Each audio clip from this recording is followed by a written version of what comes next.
High-conflict diamonds have played a major role in funding some of the most devastating civil wars in Africa. The Kimberley process regulates the international trade in rough diamonds to eliminate the trade in conflict diamonds.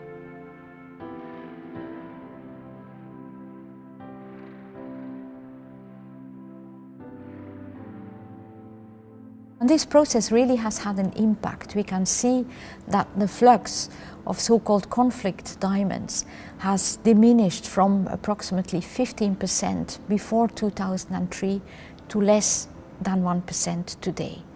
That is meaningful. Of course, it means that there is further work to be done, but it has had a meaningful impact, this process.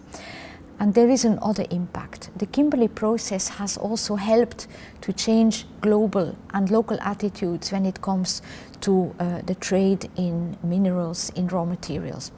It has helped to get understanding for the idea that natural resources, that rough diamonds, belong to the communities that mine them, not to militias that might abuse them. As the chair, the European Union has set out a number of priorities for its chairmanship. Those priorities relate to the effectiveness of the Kimberley process, to make sure that the rules that are there are correctly implemented, that the actors in the Kimberley process build up the necessary capacity to be able to deliver the results that the Kimberley process is put in place for. Also, to reinforce the very unique structure of the Kimberley process that brings together governments on the one hand. Governments are the main players in the Kimberley process, but industry and civil society each have their own unique and very important roles. The process was set up in 2003. Today we are 2018. We can see that diamonds can be used to fuel terrorist activities.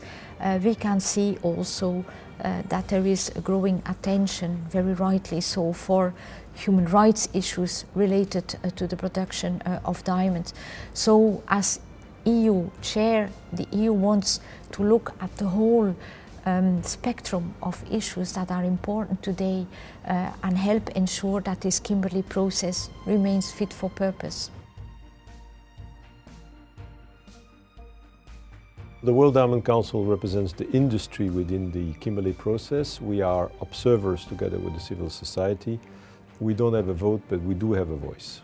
I think the KP is still very relevant because we see in Africa, there's no absence of conflict, not only in Africa, in many parts of the world. So we should act even more as a conflict preventive tool.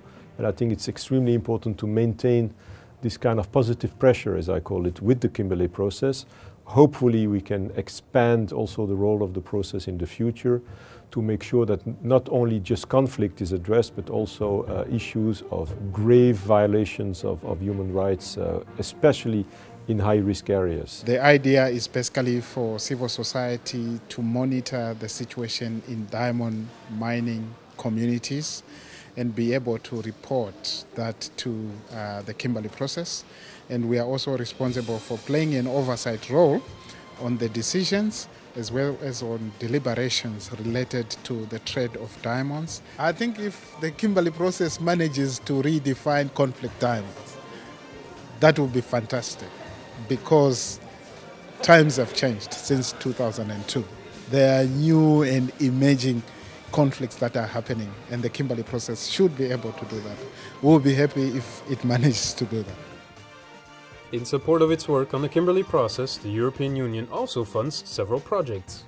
The Property Rights and Artisanal Diamond Development Project in Côte d'Ivoire, co-founded by the EU and USAID, is a concrete example. The PRAD project has two objectives. We want to strengthen the chain of custody following the KP norms, but also improve the lives and livelihoods of small-scale mining communities. And our project is based on the principle that these two things go together. You cannot have an effective chain of custody while diamonds are also not being effectively used as tools for development. Many of them focus on rehabilitation of diamond mining areas, so economic activities that can be in parallel to diamonds, but that can also contribute to regeneration of land. So we have a fish farming program in old mining pits.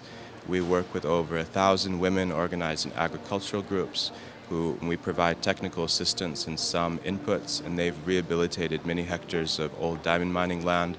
With the PRAD project, we've supported KP multi-stakeholder groups locally in diamond mining communities and in the national capitals. We've seen diamond buyers, national government officials, mining communities talking to each other around the same table about issues that they face together. And often these actors don't have these spaces, and the KP has created these spaces of dialogue and coordination.